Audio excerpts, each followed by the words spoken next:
नमस्कार दोस्तों। हम ताओ उपनिषद वॉल्यूम 1 का चैप्टर 1 पढ़ रहे हैं।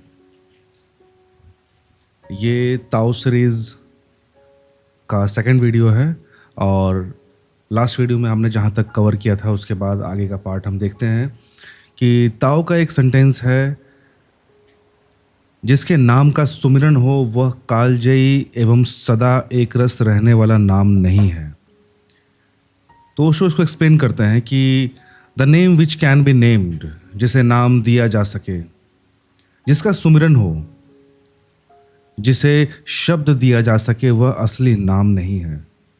वह कालजयी, समय को जीत ले, समय के अतीत हो, समय जिसे नष्ट न कर सके, वैसा वह नाम नहीं। इसे थोड़ा समझते हैं। सभी चीज़ें, इसको देखते हैं। सभी चीज़ों को हम नाम देते हैं। सुविधा होती है नाम देने से, व्यवहार सुलभ हो जाता है, संबंधित होना आसान हो जाता है, विश्लेषण सुगम बन जाता है। नाम न दे तो बड़ी जटिलता, उलझन हो जाती है। नाम दिए बिना इस जगत में कोई गति नहीं। पर ध्यान रहे, जैसे ही हम नाम देते हैं वैसे ही उस वस्तु को जिसकी असीमतता थी, हम एक सीमित दरवाजा बना देते हैं। मतलब कि जब तक हम किसी को नाम नहीं देते, हम नाम कब देते हैं? नाम तभी देते हैं जब हम उसको पहचान रहे हैं, जब हम उसको जान रहे हैं, उसी के अकॉर्डिंग हम नाम देते हैं। अब देखो, हमारा पहुंच होता ही कितना है, हमारी थिंकिंग, हमारी सोच होती ही कितनी है, लिमिटेड।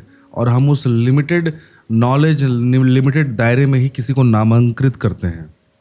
तो यानी जैसे ही हम किसी चीज़ को नाम दे देते हैं, हम उसको कन्फाइंड कर देते हैं। शायद यहाँ पे वो सोच यही बोलना चाहते हैं। वस्तुओं को जब भी हम नाम देते हैं तो हम सीमा देते हैं। एक व्यक्ति आपके पास बैठा है, अभी आपको कुछ पता नहीं वो कौन है। पड़ोस में बैठा है आपके, शरीर उसका स्पर्श आपको करता है, अभी आपको कुछ भी पता नहीं वो कौन है। अभी उसकी सत्ता विराट है। फिर आप पूछते हैं, वह कहता है मैं मुसलमान हूँ कि हिंदू हूँ। सत्ता सिकुड़ गई। पहले वो इंसान था, कुछ भी हो सकता है। अचानक से उसने अपने आप को हिंदू या मुसलमान या कोई और धर्म, सिख, जैन बोल दिया, तो उसने अपने आप को एक फिक्स्ड दायरे में संकुचित कर दिया और बाकी सारा चीज छोड़ दिया। जो जो हिंदू नहीं है वह छट गया, गिर गया।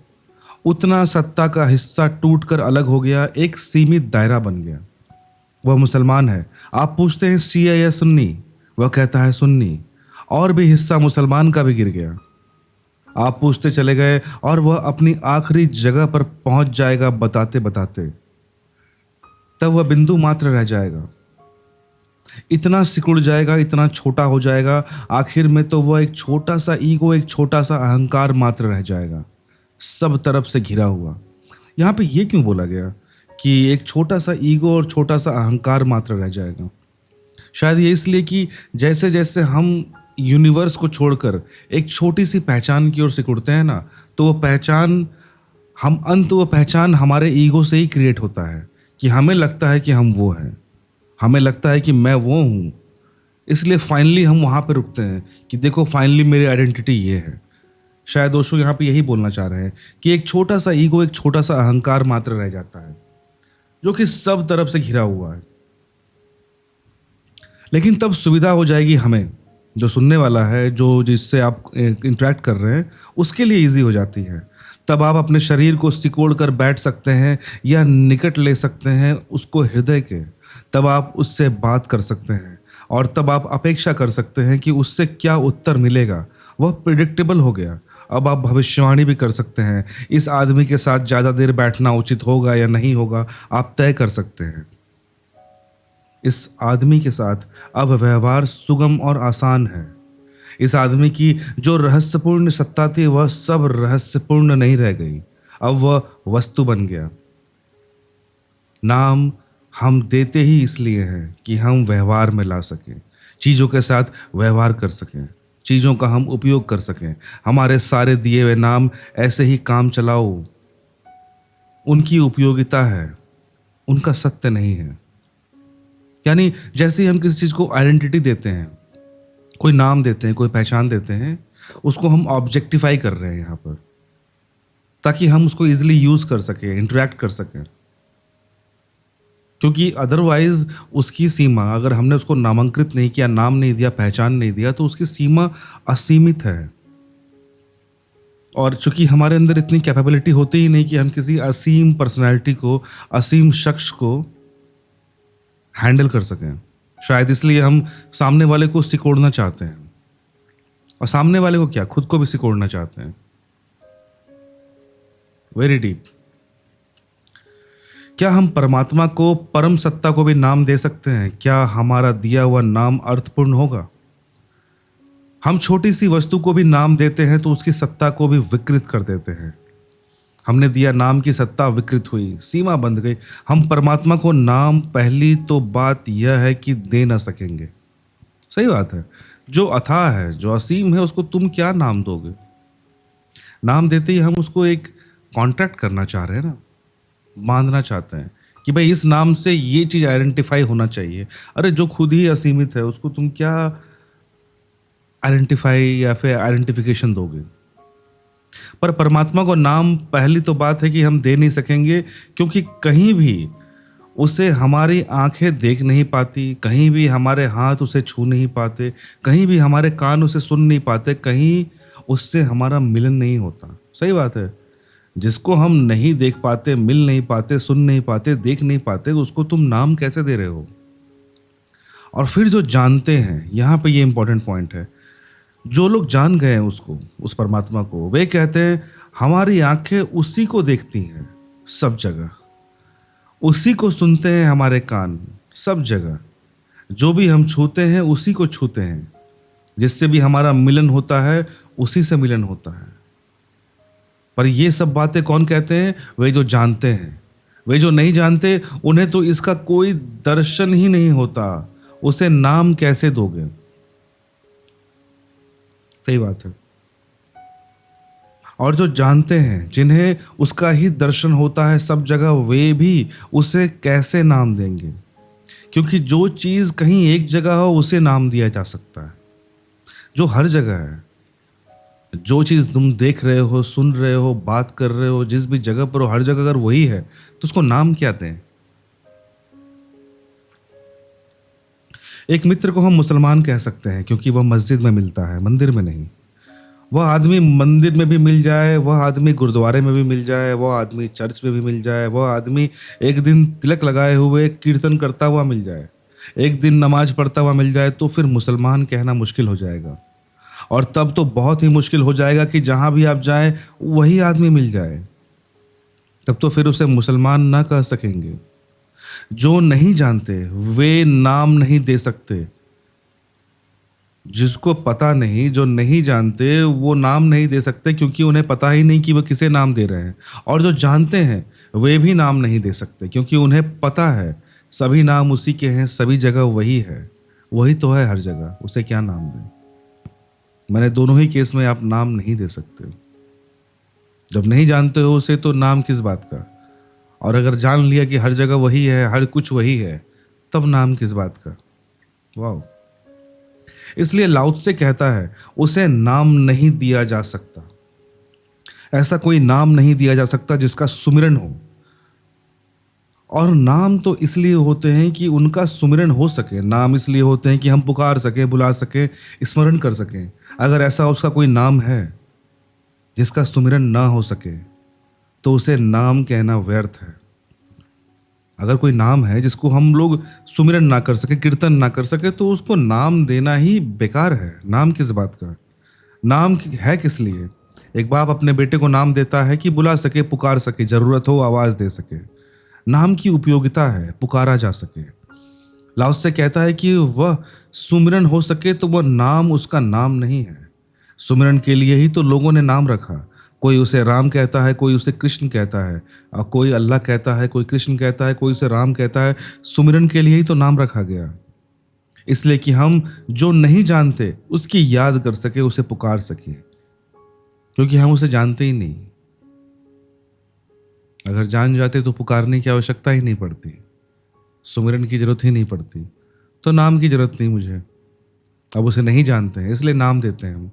पर नाम देते ही हम उस असीम सत्ता को खो देते हैं। हम्म। लेकिन हमें जिन्हें उसका पता नहीं है, हम उसका नाम कैसे रख लेंगे? और जो भी हम नाम रखेंगे, वो हमारे संबंध में तो खबर देगा, उसके संबंध में कोई खबर नहीं देगा। जब आप कहते हैं, हमने उसका नाम राम रखा है, तो उससे खबर मिलती है कि आप हिंदू घर में पैदा हुए हैं, और कुछ नहीं। इससे उसका नाम नहीं पता चलता, उसका मीन्स उस परमात्मा का, जो भी है। आप कहते हैं हम उसका नाम अल्लाह मानते हैं, इससे इतना ही पता चलता है कि आप उस घर में बड़े हुए हैं जहां उसका नाम अल्लाह माना जा रहा है। इससे आपके बारे में कुछ पता चलता है, इससे उसके संबंध में, उस परमात्मा के संबंध में कुछ भी पता नहीं चलता। और इसलिए तो अल्लाह को मानने वाला राम को मानने वाले से लड़ सकता है। अगर अल्लाह वाले को पता होता कि यह किसका नाम है, और राम वाले को पता होता कि वह किसका नाम है, तो झगड़ा असंभव है। वह तो कुछ भी नहीं पता है, नाम ही हमारे हाथ में है।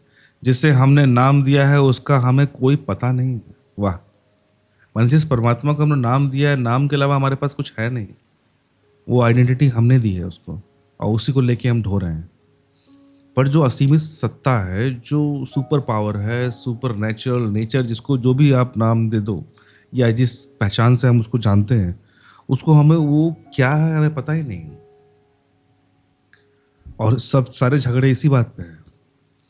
लाओ से बड़ी अद्भुत शर्त लगाता है। वह शर्त यह है कि जिसका स्मरण किया जा सके उसका नाम नहीं हो सकता, और सभी नामों का स्मरण किया जा सकता है। ऐसा कोई नाम आपको पता है जिसका स्मरण ना किया जा सके? अगर स्मरण ना किया जा सके तो आपको पता भी कैसे चलेगा? बोधि धर्म सम्राट वू के सामने खड़ा है। शायद कोई स्टोरी है, देखते हैं। बोधि धर्म सम्राट वू के सामने खड़ा है, और सम्राट वू ने उससे पूछा, बोधि धर्म, उस पवित्र और परम सत्य के संबंध में कुछ कहो। तब बोधि धर्म ने कहा, कैसा पवित्र? कुछ भी पवित्र नहीं है। Nothing is holy. और कैसा परम सत्य? There is nothing but emptiness. शून्य के अतिरिक्त और कुछ भी नहीं। स्वभावतः सम्राट वू चौंका, और उसने बोधि धर्म से कहा, फिर क्या मैं यह पूछने की इजाजत पा सकता हूं कि मेरे सामने जो खड़ा होकर बोल रहा है वह कौन है? तब बोधि धर्म ने कहा, पता है। बोधि धर्म ने कहा, आई डू नॉट नो, मैं नहीं जानता। यह जो तुम्हारे सामने खड़े होकर बोल रहा है वह कौन है, मैं नहीं जानता। बोधि धर्म ने सम्राट वू को कहा। जब सम्राट वू ने पूछा कि जो तुम बोल रहे हो, हु आर यू, तब बोधि धर्म ने कहा कि मुझे नहीं पता कि यह कौन है। वू को लगा, सम्राट वू को लगा कि वो आदमी पागल है। वू ने कहा, इतना भी पता नहीं कि तुम कौन हो? बोधि धर्म ने कहा, जब तक पता था तब तक कुछ भी पता नहीं था। जब तक पता था तब तक कुछ भी पता नहीं था। जब से पता चला है तब से यह भी नहीं कह सकता कि पता है। क्योंकि जिसका पता चल जाए, जिसे हम पहचान लें, जिसे हम नाम दे दें, वह भी कोई नाम है। क्या ऐसा भी कोई नाम है?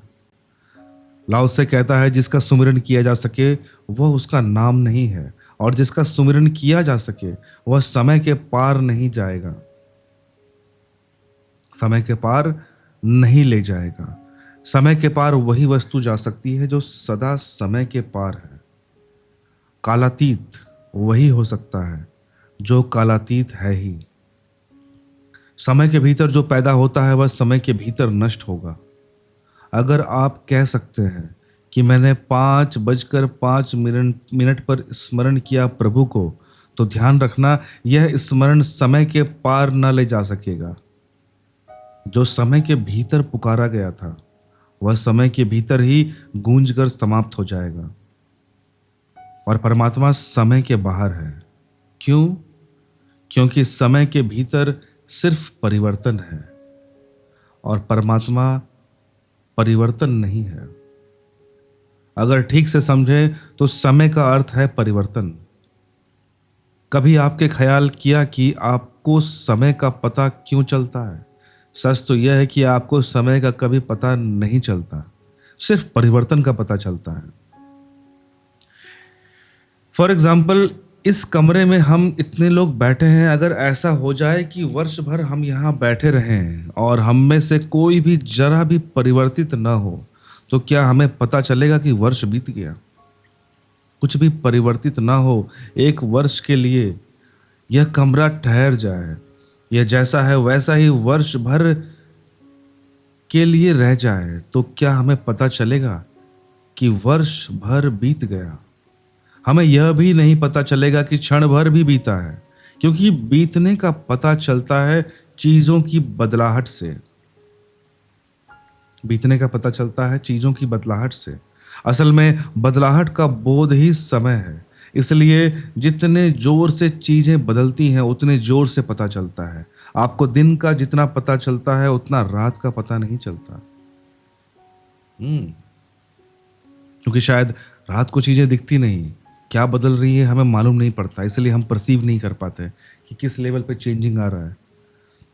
बट दिन में चीजें दिखती हैं हमें, हम परसीव कर सकते हैं कि अच्छा ये सारी चीजें हो रही हैं, बदल रही हैं, यानी समय बदल रहा है। एक आदमी 60 साल जीता है तो 20 साल सोता है, लेकिन 20 साल का कोई अकाउंट है? 20 साल का कुछ पता है? 20 साल 60 साल में आदमी सोता है, पर 20 साल का कोई हिसाब नहीं है। 20 साल का कोई पता नहीं चलता, वे नींद में बीत जाते हैं। वहां चीजें कुछ स्थिर हो जाती हैं।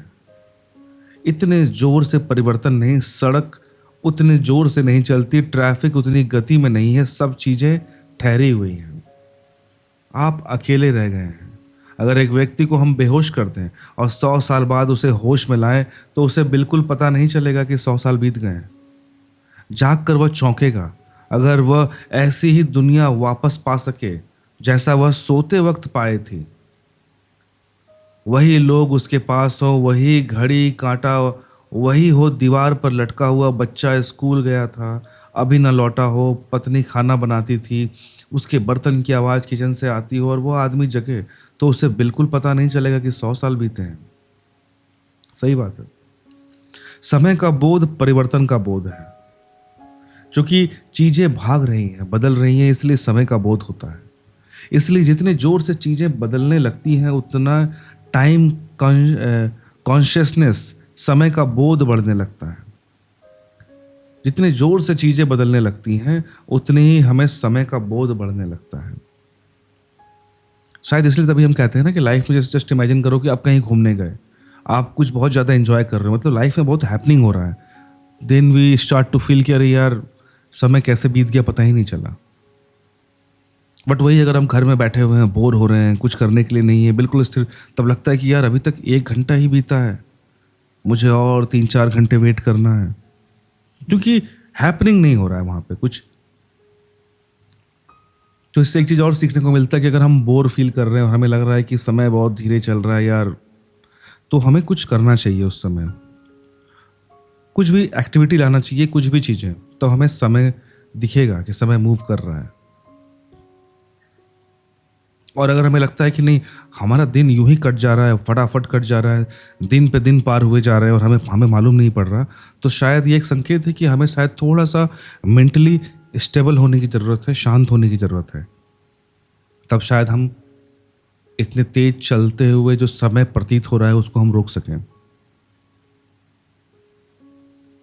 जस्ट एक थॉट आया तो बोल दिया मैंने।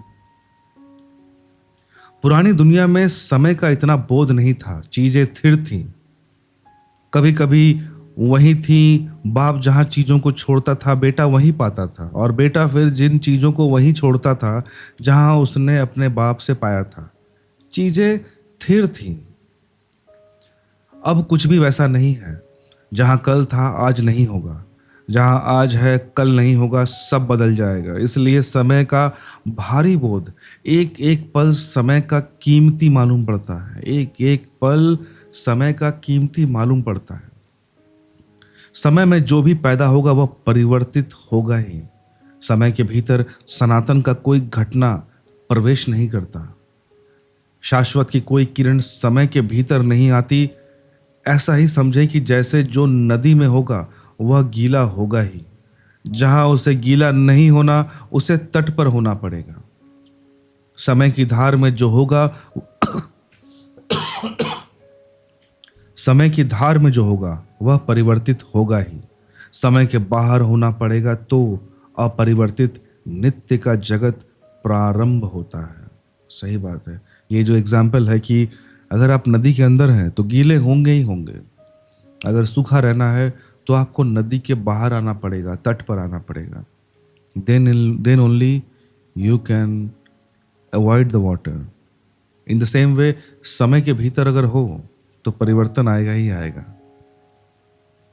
अपरिवर्तन सिर्फ समय के बाहर ही मिलेगा। लाओ से कहते हैं जो नाम सुमिरन किया जा सके। सुमिरन तो समय में होगा ना। शब्द का उच्चारण तो समय लेगा। एक पूरा शब्द भी हम एक क्षण में नहीं बोल पाते, एक हिस्सा बोल पाते हैं, फिर दूसरा, फिर तीसरा। जब मैं बोलता हूं समय, तब भी समय बह रहा है। स बोलता हूं और हिस्से में, म बोलता हूं और हिस्से में, य बोलता हूं और हिस्से में। हेराक्लितु ने कहा है you can not step twice in the same river. एक ही नदी में दोबारा नहीं उतर सकते, क्योंकि जब दोबारा उतरने जाओगे तब तक नदी बह चुकी होगी। हेराक्लितु भी बहुत कंजूसी से कह रहा है। सच तो यह है कि one can not step even once in the same river, क्योंकि जब भी मेरे पैर का तलवा पानी के ऊपर की धार को छूता है, नदी भाग जा रही है, और जब मेरा तलवा थोड़ा सा प्रवेश करता है तब नदी भाग जा रही है। जब मैं नदी को स्पर्श करता हूं तब नदी में पानी और था, और जब मैं नदी की तलहटी में पहुंचता हूं तब पानी कुछ और है। एक बार भी नहीं छू सकता। और नदी तो ठीक है, जब नदी को मैं छू रहा हूं तो नदी ही बदल रही है। जो पैर छू रहा है वह भी उतना ही तेजी से बदला जा रहा है। नदी में दोबारा उतरना तो असंभव है, एक बार भी उतरना असंभव है। इसलिए नहीं कि नदी बदल रही है, इसलिए भी कि नदी में उतरने वाला भी बदल रहा है। केवल नदी बदल रही है ऐसा नहीं है, मैं जो नदी में उतर रहा हूं मैं भी हर पल बदल रहा हूं। जब नदी की पहली सतह पर मैंने पैर रखा था तो मेरा मन और था, और जब मैं नदी की आधी सतह पर पहुंचा था तो मेरा मन और हो गया, और जब तलहटी में मेरा पैर पड़ा तब मेरा मन और ही था। इतना ही नहीं, शरीर बदल रहा है, मेरा मन भी बदल रहा है। केवल शरीर नहीं, मेरा मन भी बदल रहा है। बुद्ध कहते हैं अनेक बार, कोई आता तो बुद्ध कहते उससे जाते वक्त ध्यान रखना, तुम जो आए थे वही वापस नहीं लौट रहे हो। अभी घड़ी भर पहले वह आदमी आया था। चौंक जाते थे लोग और कहते थे क्या कहते हैं आप। बुद्ध कहते थे निश्चित ही तुमने सुना, मैंने कहा इतने भर में भी सब बदल गया है। ज़ेन फकीर बोकाजू एक पुल पर से गुजर रहा था। साथी है एक साथ में, वह था बोकाजू से कहता, साथी कहता है बोकाजू से, देखते हैं आप नदी के कितने जोर से बही जा रही है। नदी कितने जोर से बह रही है। बोकाजू कहता है नदी का बहना तो कोई भी देखता है मित्र, जरा गौर से देख, पुल भी कितने जोर से बह जा रही है। The bridge. वह आदमी चौंक कर चारों तरफ देखने लगा। ब्रिज तो अपनी जगह खड़ा है, पुल वहीं बहते हैं। पुल कहाँ बहते हैं, नदी बहती है। वह आदमी चौंक कर बोकाजू की तरफ देखता है। बोकाजू कहता है और यह तो अभी मैंने तुझसे पूरी बात नहीं कही है, और गौर से देख, पुल पर जो खड़े हैं वे और भी जोर से बहे जा रहे हैं। गौर से देख, पुल पर जो लोग खड़े हैं वह और भी जोर से बहे जा रहे हैं। यहाँ जो भी घटित होता है समय के भीतर वह परिवर्तन है। यहाँ जो भी कहा जाता है वह मिट जाता है। यहाँ जो भी लिखा जाता है वह बुझ जाता है। यहाँ सब हस्ताक्षर रेत के ऊपर है, रेत पर भी नहीं, पानी के ऊपर है। तो जो नाम परमात्मा का स्मरण किया जा सके, होठों से, वाणी से, शब्दों से, समय में, स्थान में नहीं, वह कालजयी नाम नहीं है। वह नाम नहीं है जो समय के पार है, लेकिन उस नाम को स्मरण नहीं किया जा सकता। उसे कोई जान सकता है, बोल नहीं सकता। उसे हम जान सकते हैं, बोल नहीं सकते। उसे कोई जी सकता है, पुकार नहीं सकता। उसमें कोई हो सकता है, लेकिन अपने होठों से, अपनी जीभ पर उसे नहीं रख सकता। साथ ही कहता है लाओ त्से, न तो वह कालजयी है और न सदा एक रस रहने वाला। एक सा रहने वाला नहीं है। और परमात्मा भी जो बदल जाए, उसे क्या परमात्मा कहना सही है? और मार्ग भी जो बदल जाए, उसे क्या मार्ग कहना? और सत्य भी जो बदल जाए, उसे क्या सत्य कहना? सत्य से अपेक्षा ही यही है कि वह कितने भी भटके और कहीं भी हो, जब भी हम पहुंचे वह वही होगा, एक रस, वैसा ही होगा, एक रस। हम कैसे भी हों, हम कहीं भी भटके, जन्मों जन्मों की यात्रा के बाद जब हम उस द्वार पर पहुंचेंगे तो वह वही होगा, एक रस। एक रास्ता, एक सा ही होना। एक रास्ता का मतलब क्या है? एक जैसा ही होना। इसमें दो तीन बातें ख्याल में लेने जैसी हैं। वही हो सकता है एक साथ जो पूर्ण हो, ये इंपॉर्टेंट पॉइंट है। जो कंप्लीट है, पूर्ण है, वही एक जैसा रह सकता है। जो कंप्लीट नहीं है, उसी में परिवर्तन आता है ना, टू इम्प्रूव। जो अपूर्ण हो वह एक सा नहीं हो सकता, क्योंकि अपूर्णता के भीतर गहरी वासना पूर्ण होने की बनी होती है। जब तक हम जो कंप्लीट होना चाहते हैं एज ए पर्सनालिटी, जब तक मैं वो चीज़ अचीव ना कर लूँ, मैं हमेशा उसके लिए स्ट्राइव कर रहा हूँ। It's mean I am always changing towards my target. जो चीज़ मुझे लगता है कि ये पाने के बाद मेरा जर्नी ख़त्म होता है, जब तक वो चीज़ मुझे ना मिले, we all are moving towards that thing, that completion. पर एक बार मैंने कंप्लीट हो गया, मैंने वो जो चीज़ बनना चाहता हूँ, पाना चाहता हूँ, जैसा रहना चाहता हूँ, once I attain that thing, उसके बाद परिवर्तन नहीं आता। वही बात हो रही है यहाँ पे। वह तो क्योंकि अपूर्णता के भीतर गहरी वासना पूर्ण होने की बनी रहती है, वही तो परिवर्तन करवाती है। नदी कैसे एक जगह रुकी रहे, उसे सागर से मिलना है, भागती है। आदमी कैसे एक जगह रुका रहे, उसे न मालूम कितनी वासनाएं पूरी करनी है, न मालूम कितने सागर। मन कैसा एक सा बना रहे, उसे बहुत दौड़ना है, बहुत पाना है। एक रास्ता तो वही हो सकता है जिसे पाने को कुछ भी नहीं, अब पहुंचने को कोई जगह नहीं। वही जो पहुंच गया वहां हो गया वही, जिसके आगे और कोई होना नहीं है। और जो है सदा से वही, मतलब जिसके लिए अब कुछ भी बनने के लिए कुछ बचा नहीं, वो पूर्ण है। वही एक चीज है जो एक रस रह सकता है, एक रास्ता में रह सकता है, एक जैसा।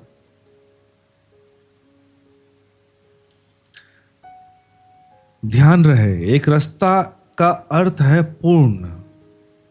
पूर्ण में दूसरा रस पैदा नहीं होता। नसरुद्दीन के संबंध में एक मजाक बहुत जाहिर है। एक तारों वाला वाद्य उठा लाया था फकीर नसरुद्दीन, पर उस वाद्य की गर्दन पर एक ही जगह उंगली रखकर और रगड़ता रहता था तारों को। पत्नी परेशान हुई। एक दिन, 2 दिन, 4 दिन, 8 दिन उसने कहा, क्षमा कीजिए, यह कौन सा संगीत आप पैदा कर रहे हैं? मोहल्ले के लोग भी बेचैन और परेशान हो गए हैं। आधी आधी रात और वह एक ही तुम एक ही बजती रहती थी। आखिर सारे लोग इकट्ठे हो गए। कहा, नसरुद्दीन अब बंद करो, बहुत देखे बजाने वाले, तुम भी एक नए बजाने वाले मालूम पड़ते हो। हमने बड़े बड़े बजाने वालों को देखा है, आदमी हाथ को इधर उधर भी सरकाता है, कुछ और भी आवाज निकालता है। या क्या तुम एक ही लगाए रखे हो? सिर पका जा रहा है, मोहल्ला छोड़ने का विचार कर रहे हैं, या तो तुम छोड़ दो या हम। मगर इतना तो बता दो कि तुम जैसा बुद्धिमान आदमी और यह एक ही आवाज, ऐसा तो हमने कोई संगीतज्ञ नहीं देखा। तब नसरुद्दीन ने कहा कि वे लोग अभी ठीक स्थान खोज रहे हैं, मैं पहुंच गया हूं। नीचे ऊपर हाथ फिराकर ठीक जगह खोज रहे हैं कि कहां ठहर जाएं। हम पहुंच गए हैं, हम तो वही बजाएंगे, मंजिल आ गई है। यह मजाक था नसरुद्दीन का, लेकिन उस आदमी ने बड़े गहरे बड़े कीमती मजाक किए हैं। अगर परमात्मा कोई स्वर बजाता होगा तो एक ही होगा, हाथ उसका इधर उधर ना सरकता होगा, वहां कोई धारा ना बहती होगी, वहां कोई परिवर्तन ना होगा। लाओ त्से कहता है, एक रास्ता नहीं है वह जो हम बोल सकते हैं, जो आदमी उच्चारित कर सकता है वह उसका नाम नहीं है। अंतिम रूप से इस सूत्र के बारे में एक और बात समझ ले, शब्द हो, नाम हो, सब मन में पैदा होते हैं। सारी सृष्टि मन में है। मन ही निर्मित करता है और बनाता है, और मन अज्ञान है। मन को कुछ भी पता नहीं, लेकिन जो मन को पता नहीं है, मन उसको भी निर्मित करता है। निर्मित करके एक तृप्ति हमें मिलती है कि अब हमें पता है। अगर मैं आपसे कहूं आपको ईश्वर का कोई भी पता नहीं, तो बड़ी बेचैनी पैदा होती है। लेकिन मैं आपसे कहूं कि अरे आपको बिल्कुल पता है, आप जो सुबह राम राम जपते हैं वही तो है ईश्वर का नाम। मन को राहत मिलती है। अगर मैं आपसे कहूं नहीं, कोई उसका नाम नहीं है, और जो भी नाम तुमने लिया है ध्यान रखना उससे उसका कोई भी संबंध नहीं है, तो मन में बड़ी बेचैनी पैदा होगी। वैक्यूम में, शून्य में छूट जाता है। उसे कोई सहारा नहीं मिलता खड़े होने को, पकड़ने को, और मन जल्दी ही सहारे खोजेगा। सहारा मिल जाए तो फिर और आगे खोजने की कोई ज़रूरत नहीं पड़ जाती, कोई ज़रूरत नहीं रह जाती। तो यार यहाँ पे जो बार बार बोल रहे हैं ना कि कोई इंसान राम राम जपता है, ये इस बात को समझो, वो किसी चीज़ के, ओशो यहाँ पे किसी चीज़ के खिलाफ नहीं बोल रहे हैं। बहुत लोग बोलते हैं कि वो चाहे राम के खिलाफ बोल रहे हैं, इसके खिलाफ बोल रहे हैं, खिलाफ नहीं बोल रहे हैं।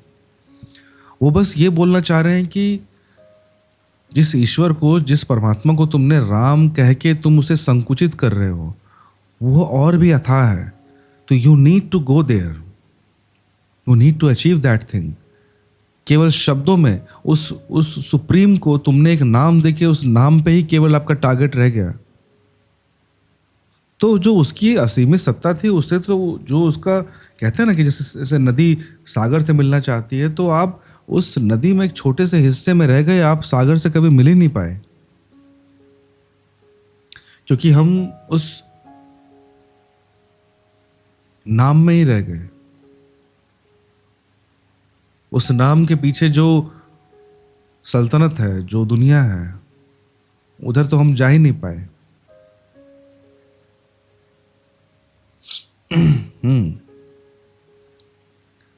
मन सब्स्टिट्यूट देता है सत्य की परिपूरक व्यवस्था कर देता है। कहता है यह रहा, इससे काम चल जाएगा। और जो मन पर रुक जाते हैं वे उन पथों पर रुक जाएंगे जो आदमी के बनाए हुए हैं, उन शास्त्रों पर रुक जाएंगे जो आदमी के निर्मित है, और उन नामों पर रुक जाएंगे जिनका परमात्मा से कोई संबंध नहीं है।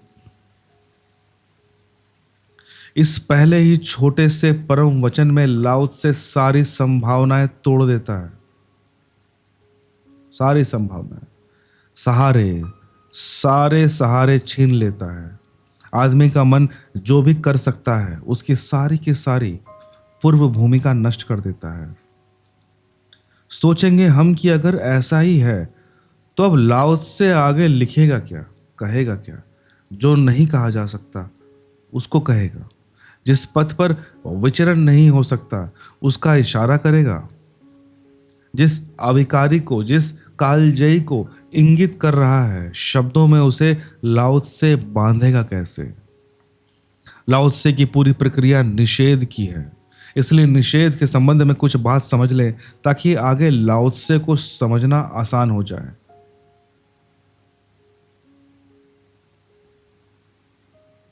हम्म। दो है रास्ते इस जगत में इशारा करने के। एक रास्ता है पॉजिटिव, विधायक इंगित करने का। आप मुझसे पूछते हैं क्या है ये, मैं नाम ले देता हूँ। दीवार है, दरवाजा है, मकान है। विधायक उंगली सीधा ही इशारा कर देती है, डायरेक्ट कर देती है। आप पूछते थे दरवाजा कहाँ है, यह है। आप पूछते थे दिया कहाँ है, यह है। लेकिन उंगलियों से जिस तरफ इशारे किए जा सकते हैं वह क्षुद्र ही हो सकती है चीजें। विराट की तरफ उंगलियों से इशारे नहीं किए जा सकते। क्षुद्र की तरफ इशारा उंगली से किया जा सकता है। क्षुद्र मतलब छोटी सी चीजें, उतने इंपॉर्टेंट नहीं। कोई पूछता है परमात्मा कहाँ है, तो नहीं कहा जा सकता यह है। परमात्मा की तरफ इशारे उंगलियों से नहीं करने पड़ते। सब उंगलियां बांध कर मुट्ठी बंद करके करने पड़ते हैं यह।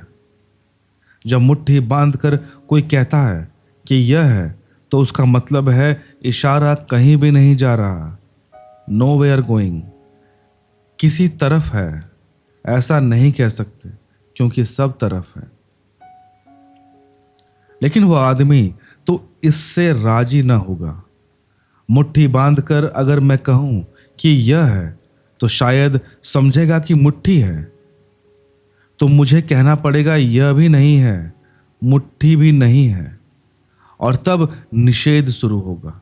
शायद वह आदमी पूछेगा, शायद आप समझे नहीं, मैं और अपने सवाल को सरल करता हूं, पूरब की तरफ है क्या, मतलब पूरब की तरफ है क्या। तो मुझे कहना पड़ेगा नहीं, जानते हुए कि पूरब भी उसी में है। कहना पड़ेगा नहीं, क्योंकि अगर मैं कहूं कि पूरब की तरफ है, तो फिर दक्षिण का क्या होगा, उत्तर का क्या होगा, पश्चिम का क्या होगा। और जब हम कहते हैं हाँ पूरब की तरफ है, तो जाने अनजाने हम कह जाते हैं कि पश्चिम की तरफ नहीं है, क्योंकि दिशाएं तो सिर्फ सीमित की सूचना देती है। शेष जो रह जाता है उसको इनकार कर देती है। तो दूसरा रास्ता है निषेध इंगित का। इसमें जब कोई बताने चलता है तो वह यह नहीं कहता कि यह है, वह कहता है यह नहीं है, यह नहीं है, यह नहीं है, नॉट दिस, वह कहता चला जाता है। बड़े धीरज की जरूरत है निषेध के मार्ग पर, क्योंकि जो जो आप कहेंगे कि यह है वह कहेगा नहीं है, जो जो आप कहेंगे कि यह है वह कहेगा नहीं है।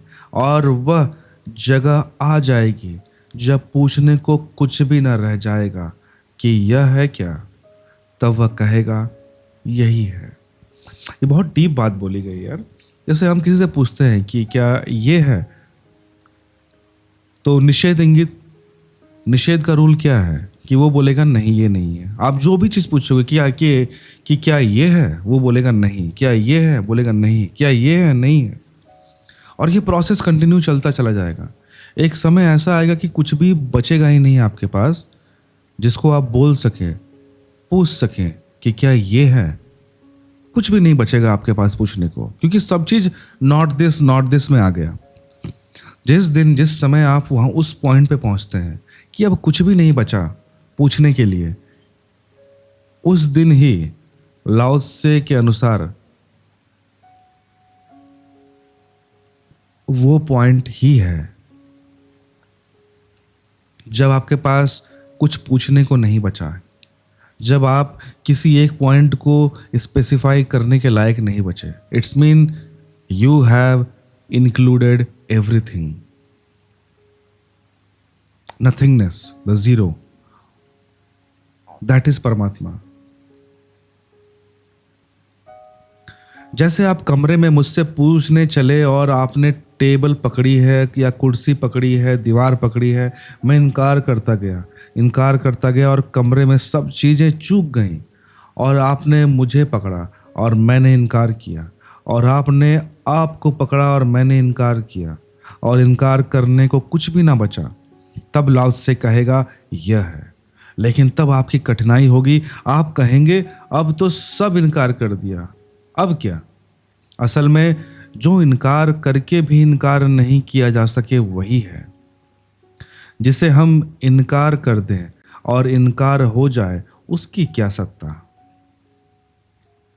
मतलब जिसको हम डिनाई करते हैं फिर भी वो है, इट्स मीन वही है अल्टीमेट थिंग।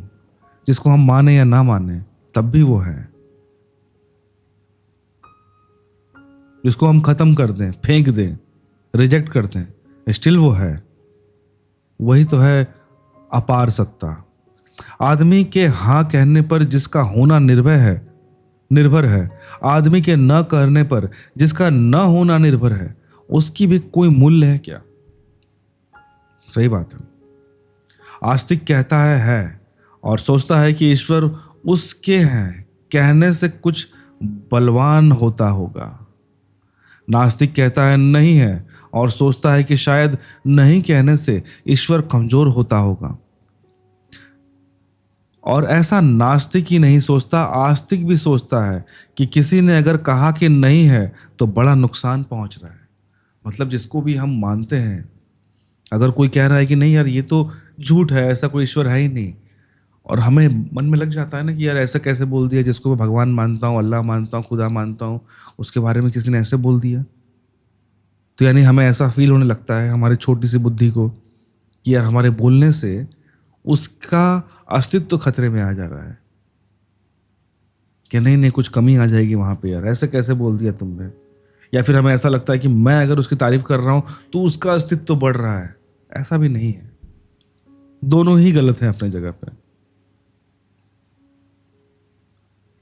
और ऐसा आस्तिक ही नहीं सोचता, नास्तिक भी सोचता है कि किसी ने कहा है तो जाओ खंडन करो कि नहीं है, क्योंकि बड़ा नुकसान पहुंचता है, उसको डिनाई करने से फायदा होगा क्योंकि उसका अस्तित्व खत्म हो जाएगा। ये नास्तिक को लगता है। आदमी हाँ और न कहने से, एक बहुत पुरानी तिब्बत कथा है, चलो एक स्टोरी सुनते हैं। एक पुरानी तिब्बत कथा है कि एक छोटा सा मच्छर था, आदमी ने लिखी इसलिए छोटा सा लिखा है। ये देखो, ये जो लाइन है ना, आदमी ने लिखी इसलिए छोटा सा लिखा, ये बहुत डीप है, मुझे बहुत हिट किया इसने। क्या है, सिंपल सा एक सेंटेंस है कि एक छोटा सा मच्छर था, इस छोटा सा को ओशो ने पकड़ा, बोला कि आदमी ने ये कहानी लिखी है इसीलिए मच्छर को छोटा बोल दिया, क्योंकि हम अपने आप को मच्छर से बड़ा मानते हैं इसलिए। मच्छर बहुत बड़ा था, मच्छरों में बड़े से बड़ा मच्छर था, मतलब मच्छर के अगर रिलेटिव में देखा जाए तो बहुत बड़ा मच्छर था। कहना चाहिए मच्छरों में राजा था, सम्राट था। कोई मच्छर गोबर के टीले पर रहता था, कोई मच्छर वृक्ष के ऊपर, कोई मच्छर नहीं। राजा कहाँ रहे, बड़ी चिंता में मच्छरों में फैली। फिर एक हाथी के कान खोजा गया और मच्छरों ने कहा कि महल तो यही है, आपके रहने के योग्य।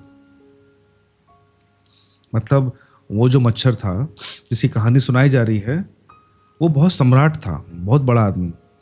तो बाकी मच्छर तो कहीं इधर गोबर के टीले पे, पेड़ों पे, यहाँ रह रहे थे, पर बाकी मच्छरों ने बोला कि हमारा सम्राट कहाँ रहेगा।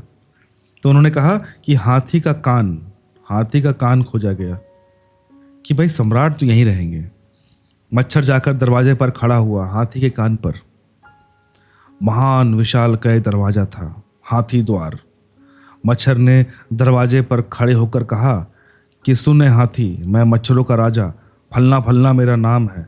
आज से तुझ पर कृपा करता हूँ और तेरे कान को अपना निवास स्थान बनाता हूँ। जैसा कि रिवाज था, मच्छर ने 3 बार घोषणा की, क्योंकि यह उचित नहीं था कि किसी के भीतर निवास बनाया जाए और खबर न की जाए। हाथी खड़ा सुन रहा था। मच्छर ने सोचा ठीक है, मौन सम्मति लक्षणम, वह सम्मति देता है, मौन है। फिर मच्छर वर्षों तक रहता था, आता था, जाता था।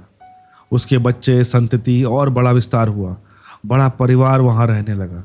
फिर भी जगह बहुत थी, मेहमान भी आते और भी लोग रुकते, बहुत काफी था।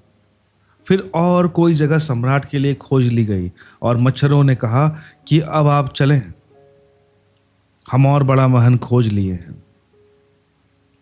तो मच्छर ने फिर दरवाजे पर खड़े होकर कहा कि ए हाथी सुन, अब मच्छरों का सम्राट फलना फलना मेरा नाम है, अब मैं जा रहा हूँ। हमने तुझ पर कृपा की, तेरे कान को महल बनाया, कोई आवाज ना आई। मच्छर ने सोचा, क्या अब भी मौन को सम्मति का लक्षण मानना पड़ेगा? अब भी ये जरा दुखद मालूम पड़ा कि ठीक है, जाओ, कुछ मतलब नहीं। वह हाँ भी नहीं भर रहा, न भी नहीं कह रहा। उसने और जोर से चिल्ला के कहा, मच्छर ने और जोर से चिल्ला के कहा, लेकिन फिर भी कुछ पता न चला। उसने और जोर से चिल्ला कर कहा। हाथी को धीमी सी आवाज सुनाई पड़ी कि कुछ। हाथी ने गौर से सुना तो सुनाई पड़ा कि एक मच्छर कह रहा है कि मैं सम्राट मच्छरों का, मैं जा रहा हूँ, तुझ पर मेरी कृपा थी, इतने दिन तेरे कान में निवास किया, क्या तुझे मेरी आवाज सुनाई नहीं पड़ती? हाथी ने कहा, महानुभव, आप कब आए मुझे पता ही नहीं, आप कितने दिन से रह रहे थे मुझे पता ही नहीं। आप आइए, रहिए, जाइए, जो आपको करना है कीजिए, मुझे कुछ भी पता नहीं। तिब्बतन फकीर इस कथा को किसी अर्थ से कहते हैं, किसी मीनिंग से कहते हैं। आदमी आता है, दर्शन, फिलॉसफी, धर्म, मार्ग, पद, सत्य, सिद्धांत शब्द निर्मित करता है, चिल्ला चिल्ला कर कहता है कि इस अस्तित्व के चारों तरफ कि सुनो, राम है उसका नाम, कि सुनो, कृष्ण है उसका नाम। आकाश चुप है, उस अनंत को कोई खबर ही नहीं मिलती। हाथी ने तो मच्छर को आखिरी में सुन भी लिया, क्योंकि हाथी और मच्छर में कितना ही फर्क होगा। कोई क्वालिटेटिव फर्क नहीं है, क्वांटिटी का फर्क है, मात्रा का फर्क है। हाथी जरा सा बड़ा है मच्छर से, मच्छर जरा छोटा है हाथी से। कोई ऐसा गुणात्मक भेद नहीं है कि दोनों के बीच चर्चा ना हो सके। हो सकता है थोड़ी कठिनाई पड़ेगी, मच्छर को बहुत जोर से बोलना पड़ेगा, हाथी को बहुत गौर से सुनना पड़ेगा, लेकिन घटना घट सकती है, असंभव नहीं है। लेकिन अस्तित्व और मनुष्य के बीच कोई इतना भी संबंध नहीं है। न हम आते हैं तब उसे पता चलता है कि हमने बैंड बाजे बजाकर घोषणा कर दी कि मेरा जन्म हो रहा है, न हम मरते हैं तब उसे पता चलता है। हम आते हैं और चले जाते हैं, पानी पर खींची रेखा की भांति बनते हैं और मिट जाते हैं। लेकिन इस थोड़ी सी देर में, जबकि रेखा बनने में और मिटने के बीच में थोड़ी देर बचती है, उतनी देर में हम न मालूम कितने शब्द निर्मित करते हैं, उस बीच हम न मालूम कितने सिद्धांत निर्मित करते हैं, उस बीच हम न मालूम कितने शास्त्र बनाते हैं, संप्रदाय बनाते हैं, उस बीच हम न मालूम मन का पूरा जाल फैला देते हैं। तो यार, इसके बारे में मैं भी हमेशा एक चीज़ रखता हूँ कि लोग हमेशा बोलते हैं कि तुम किस फिलॉसफी को मानते हो, तुम्हारी विचारधारा क्या है, ये क्या है। तो यार मैं कहता हूँ कि हर एक फिलॉसफी, मेरा ये पर्सनल ओपिनियन है कि हर एक फिलॉसफी किसी इंसान ने बनाई। जो पद्धति है, जिस फिलॉसफी को आप फॉलो कर रहे हो, किसी ने बनाई है। और मुझे पता है कि वो फिलॉसफी की एक सीमा है। कोई भी फिलॉसफी दुनिया की इस पूरे जगत को, इस पूरे ब्रह्मांड को, इस पूरे सृष्टि को, इस पूरे क्रिएशन को कंप्लीटली कवर नहीं कर सकता। आज तक नहीं बना और शायद कभी बनेगा भी नहीं। तो अगर मैं किसी एक फिलॉसफी को मानकर आगे बढ़ने लगा, जीने लगा, तो आई एम डैम श्योर कि मैं इस दुनिया को, इस सृष्टि को कंप्लीटली कभी जी नहीं पाऊंगा या फिर देख नहीं पाऊंगा। समझना, फील करना तो बहुत दूर की बात। हाँ, डिफरेंट फिलॉसफीज हैं, उसमें कुछ अच्छी बातें हैं। I can definitely take that thing, उसको अपने लाइफ में यूज़ कर सकता हूँ एज ए टूल। बट मैं अपने लाइफ को, अपने अस्तित्व को उस फिलॉसफी से छोटा कर दूं और उस फिलॉसफी को बड़ा कर दूं कि वो ही मेरे ज़िंदगी को रूल करेगा, तब मैं इसको गलत मानता हूँ शायद। हाँ, उसमें अच्छी बातें हैं, यूज़ करो। I will use that philosophy as a tool, ना कि that philosophy, any philosophy will use me as a tool. तो ये मेरा पर्सनल ओपिनियन है। आई डोंट नो आपको क्या लगता है। अगर आप यहाँ तक सुने हैं तो आप कुछ कमेंट कर सकते हैं। चलो, कुछ देर और पढ़ लेते हैं, देखते हैं कहाँ तक खत्म होता है। लाओ से उस जाल को काटेगा, नेति नेति उसके कहने का ढंग है। असल में जिनको परम के संबंध में कुछ कहना हो, परम के संबंध में कुछ कहना हो तो उन्हें कहना ही पड़ेगा कि उस संबंध में कुछ नहीं कहा जा सकता, और फिर कहने की कोशिश करनी पड़ेगी, और वह कोशिश यही होगी कि यह नहीं है, यह नहीं है। वह पथ जिस पर विचरण किया जा सके, नहीं वह नहीं है। वह शब्द जिसका स्मरण किया जा सके, नहीं वह नहीं है। और आप भाषा की भूल में मत पड़ जाना, क्योंकि जिसका स्मरण किया जा सके वही है नाम। और कोई नाम हम बोल नहीं सकते जिस पर विचरण किया जा सके, उसी को तो हम पथ कहते हैं। और किसी पथ को हम जानते नहीं हैं, और किसी पथ को तो हम जानते नहीं हैं। अगर इसको बिल्कुल ठीक ठीक से रख दिया जाए तो बहुत हैरानी होगी। वह हैरानी यह होगी कि अगर इसको ऐसा कहा जाए, जो भी पथ है वह पथ नहीं है, जो भी नाम है वह नाम नहीं है, तो आपकी समझ में सीधा अर्थ इतना है, that which is a way is not a way at all, that which is a name is not a name at all. यही कह रहा है वह यही कह रहा है कि पहुंचना हो तो पथ से बचना, नहीं तो भटक जाओगे। और जानना हो उसे, पुकारना हो उसे, तो नाम भर मत लेना, नहीं तो चूक जाओगे। यही मैं कह रहा था कि जो राम राम, ये जो भी बातें ओशो ने उस समय कही थी, वो श्री राम के वर्चस्व के अगेंस्ट नहीं बोल रहे हैं। वो सिर्फ इतना बोल रहे हैं कि सिर्फ जानना हो उसको, पुकारना हो उसको, जानना हो उसे, पुकारा हो उसे, तो सिर्फ नाम भर से नहीं होगा। नाम तो सिर्फ एक शब्द है, एक साउंड है जो तुमने दिया उस ऑलमाइटी को। बस इस नाम तक सीमित मत रह जाना, क्योंकि वो तो और भी अथाह है। उस तक पहुंचने की कोशिश करना।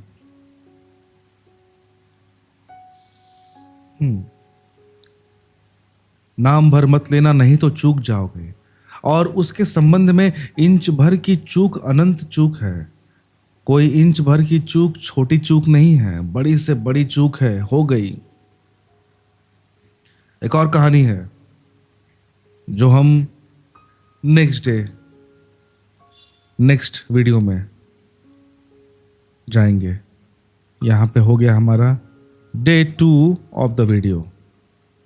नेक्स्ट हम एक स्टोरी से स्टार्ट करेंगे। आई होप अगर आपने ये वीडियो सुनी हो, आपको अच्छा लगा हो, कुछ ना कुछ तो जरूर सीखे होंगे। एटलीस्ट मेरा तो विन विन सिचुएशन है कि I am at least reading this book and learning something, क्योंकि मुझे ओशो की बुक्स पढ़नी थी हमेशा से। तो इसी बहाने मैंने सोचा कि चलो ठीक है, मेरे पास एक सेटअप है, मैं जो पढ़ता हूँ मैं इसको रिकॉर्ड कर देता हूँ ताकि कुछ लोगों को फ़ायदा हो जाए। और इससे ज़्यादा मेरा कोई इसमें वो नहीं है, क्योंकि जानता हूँ कि इट्स अ वैल्यूएबल लेसन। लोगों को ज़रूरत है जानने की। कभी कभी ऐसा होता है कि लोग ढूंढ तो रहे हैं, सुनना चाहते हैं, जानना चाहते हैं, पर उन्हें सही समय पर कोई सोर्स नहीं मिलता। देखते हैं। I hope you liked this video, you enjoyed with me till here. See you in the next video. Till then, stay healthy, stay happy. Peace.